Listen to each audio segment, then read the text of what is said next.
Partia Demokratike bën thirrje për një marshim proteste me 8 dhjetor kundër qeverisë, të cilën sipas kryetarit të PD-s ka mbaruar koha.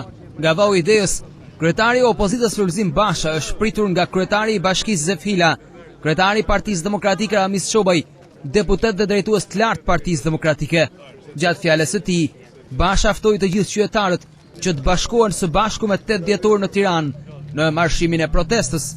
Jo vetëm që nuk solli asnjë lek për mirësimin e jetën tuaj, as rritje rrogash, as rritje pensionesh, as rritje të asistencës për të papunët, por shtoi papunësinë, shtoi izollumin, shtoi gjobat, shtoi kërbaçin dhe e ka sjell sot Shqipërinë në ditën më të zezë që shqiptarët mbajnë mend në dekada, me papunësi që shtohet ditë për ditë, me varfëri që thellohet ditë për ditë, me taksa të papagueshme, me gjoba që po ju marrin frymën qytetarëve, me çmimin e naftës e të energjisë më të lartë në Ballkan, dhe me asnjë perspektivë për të zgjidhur problemet e shumta të cilat i ka bërë kapic e për cilat është përgjegjëse vetë kjo qeveri.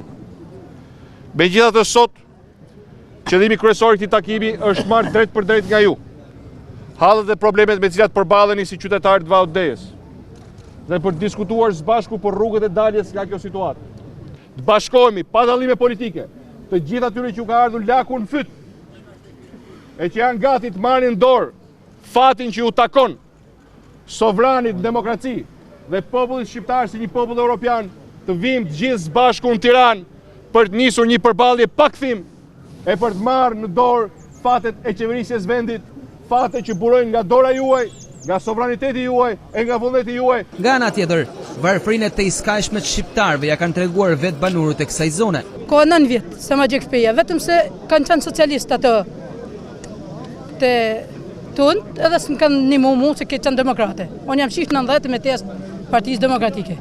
Interesimi jam është kjo. Jam antar i Partisë Demokratike, të shqysh mbirin natë një ardhë nga fshati Qeldi. E para zonë, jena e kënaqur me kryetarin e ri, edhe menim të Zotit, duke e mbështet na me ju në kryet atje në Tiranë, unë jam invalid punet. Këtu biznesi i vogël ka falimentu, për arsye se na merrshim buken edhe millin pa lek edhe me lek. Po kur e mbyllshim kiosken, e merrshim me lek tona. Sot jam detyruar invalid punet prej 18 viteve, kam grunë bashorte normale, me bo letat mjata, sepse kështu e kishte ligji, ose për ndryshim në një shpi, mirë unë i shkreti, se bona pas më grunë gjendje punet.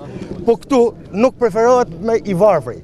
Tu preferohet se po të japim varfërit lek me blej votat, mu fut në pushtet, dhe kur kthena, me ftyrën si kur kam kryetarin e shof në sy, asnjëri nuk qef në sy më se stjep pas i rrug dale. Dhe në shpresa nuk ka kenë mota ata partitë e kalume. As ka për të kenë në këtë jetë, e mbab ka postan. Kush nuk ka kenë, nuk ka për të kenë. Edhe s'është arsye.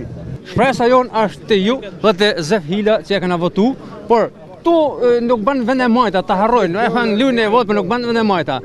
Na pri deri në vetë flim, me 2 vëllezër që kam.